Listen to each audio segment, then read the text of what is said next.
பாடுறது சாதமுள்ள அடியே சாதமுள்ள.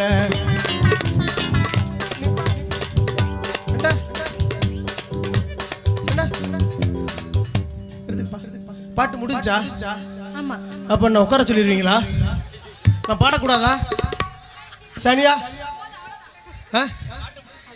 மோதன் பிள்ளாம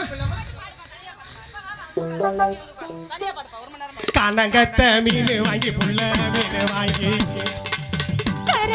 சமைச்சு வச்சு மாமா சமைச்சு வச்சு கொதிக்குது அது கொதிக்குது குக்கரில் கொதிக்குது கொதிக்குது அது கொதிக்குது குக்கரில் கொதிக்குது துடிக்குது அது துடிக்குது குழம்புக்குள்ள துடிக்குது.